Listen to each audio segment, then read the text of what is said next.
Tenemos aquí la imagen de este matemático de origen holandés que se llama Simon Stevin.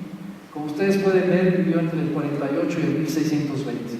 Él escribió varios libros sobre matemáticas y el que nos interesa es un libro que se llama La aritmética. Lo escribió originalmente en francés. Y miren, aquí hasta abajo aparece la fecha de publicación, escrita en números romanos. Y como les digo, aún la representación de los números romanos ha variado con el tiempo. Y por ejemplo, los tres primeros símbolos que están ahí, esa como C, la I y la C inversa, eso representan a la que conocemos nosotros actualmente como la N de 1000. El siguiente número representa el 500. Entonces este libro fue escrito en el año de 1585. Como les digo, se publicó en francés. Siguiente. Bueno, esta es la tercera página del libro. Stevin está definiendo, definición, fíjense, es la primera de todo el libro. Aritmética es la ciencia de los números. Definición 2, número es aquel por el cual se puede explicar la cantidad de cada cosa, ¿sí? El número es una subcategoría de la categoría de cantidad. Y vean ustedes lo que dice con letras mayúsculas y centrado, que la unidad sea un número. Stevin es el primer matemático en la historia del mundo occidental que define, ¿sí?, que establece que la unidad cambia de carácter ontológico y se convierte en un número, y por consecuencia va a ser el número 1. Stevin en 1585 inventa el número 1. Ahora, la siguiente pregunta es, ¿por qué lo hace? ¿Por qué Stevin tiene la necesidad de cambiar ese carácter ontológico y decir, señores, la unidad deja de tener ese carácter, va a pasar a ser un número? Y ¿cuál es la consecuencia inmediata? Si la unidad es indivisible, lo que nos interesa es transformarla en un número, que sea el número 1, y ese número lo podemos dividir. ¿En qué lo dividimos? En fracciones. Y es Simon Stevin al que le pueden ustedes mentar la madre, porque es el que inventó las fracciones, ¿sí? Y una de las más grandes pesadillas que tienen los niños en la actualidad. ¿Por qué Stevin se vio en la necesidad de inventar las fracciones? Porque él era comerciante. Y él, a la hora de vender un producto, quería venderlo en partes. Y para poder venderlo en partes necesitaba medirlo en partes. Y entonces le cambia el carácter ontológico a la unidad, y con eso puede ella transformar ese número y adquirir una propiedad que antes no tenía, que los números fueran invisibles. Muchas gracias.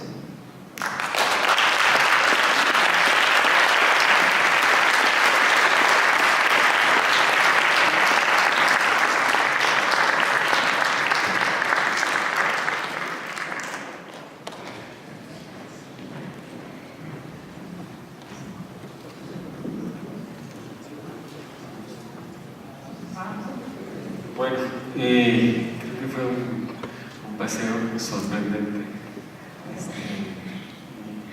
Jamás imaginé una historia así. Y debo decir que yo también pensaba que íbamos a llegar por otros lugares, pero me pareció extraordinariamente interesante e importante. Muchísimas gracias, Alejandro. Un fuerte aplauso.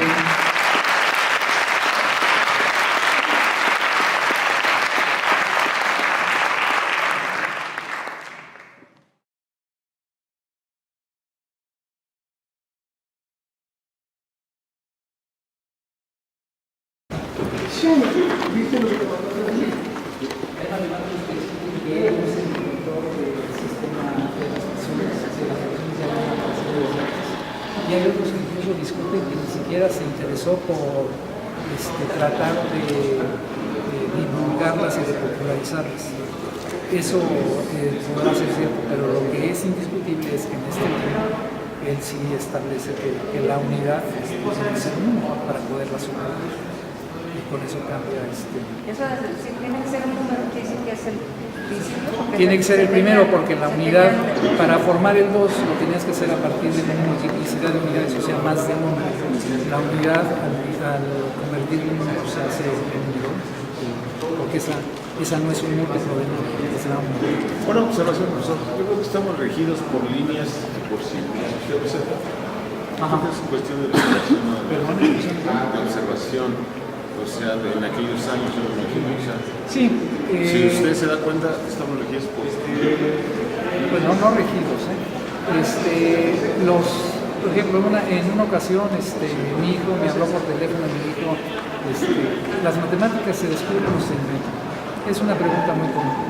Y le dije, ¿en dónde estás? Y dice, en una fiesta, sí, ya están hasta atrás. ¿Estén hablando de eso? Porque ya están. No, según él no, que estaban sobrios todos. Pero con relación a lo que tú estás diciendo, lo que podemos decir es que hasta cierta época, que es casi que finales del siglo XIX, las matemáticas se descubrían porque lo que tratábamos de hacer era entender el mundo real que nos rodea. Entonces tú tratabas de explicar la naturaleza. Inclusive las expresiones que hay que relacionan a los números con la naturaleza pues eran números muy sencillos. Los griegos encuentran que son relaciones entre números, ¿no? 1 es a 2, 3 es a 4. Galileo encuentra que el tiempo que se tarda una canica en deslizar está relacionado con los números internos. Pero en el mismo pasando del tiempo, esas relaciones con los números se van haciendo más complejas. Y hay un momento a finales del siglo XIX donde los matemáticos dejan de estudiar este espacio que es el que conocemos, el que creemos que estamos, y se ponen a estudiar otros espacios y otros mundos. Cuando se desarrolla la teoría de conjuntos, se habla de conjuntos infinitos. Y no hay un solo ejemplo en la naturaleza de un conjunto que sea infinito. Ahí ya estás tú hablando de un universo que en la realidad no existe. Y ahora los matemáticos hablan de espacios de Hilbert, y hablan de espacios de dimensiones, y hablan de muchas cosas que no están relacionadas con la realidad. Entonces, las matemáticas de ahora, en estricto sentido, se inventan porque no las deduces de la naturaleza, como antes que tú dices, la relación entre esto y esto, pues es esto, el ejemplo matemático.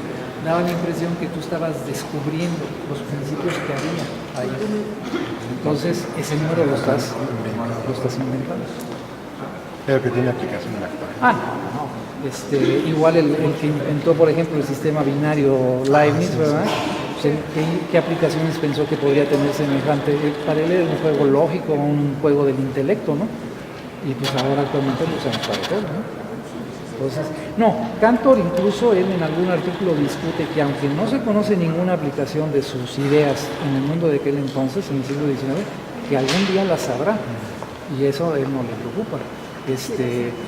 Igual le pasó a Van Gogh, nadie entendió su arte, ¿verdad? Cuando los pintores de aquel entonces decían, es un fraude, ¿no?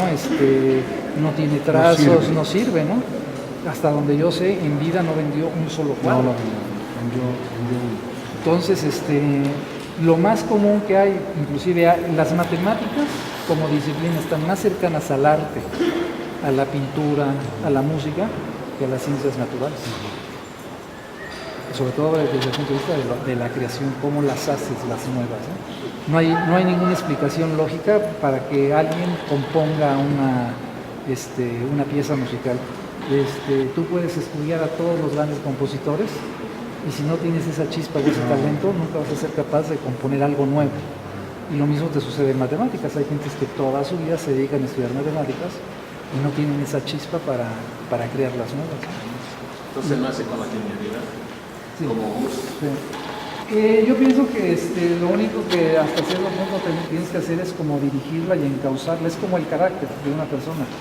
Qué bueno que alguien, que tu hijo al año, a los 2 años, demuestre que tenga carácter.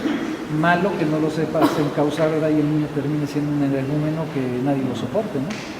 Y lo mismo puede pasar con tu genialidad de que se pierda. Muchos matemáticos, no sé porque no sé ahorita de música, pero muchos matemáticos el problema que han tenido es cómo representar esas ideas para que los demás las entiendan. Y se dio el caso, por ejemplo, de matemáticos del siglo XIX que predescubrieron ideas de principios del siglo XX, pero que en su momento esencialmente la simbología que utilizaron, la notación que utilizaron, fue tan compleja y rebuscada que sus contemporáneos no les interesó estudiar. Por ejemplo, un caso de ellos es Frege. Russell lo descubre 20, 30 años después, Y Russell incluso incluye un apéndice sobre el análisis de la obra de Frege en su propio libro para que los demás matemáticos lo conozcan. Pero Russell se sabe, él está pensando que este hombre descubrió todo lo que yo estoy diciendo en este libro, lo descubrió hace 30 años, ¿no?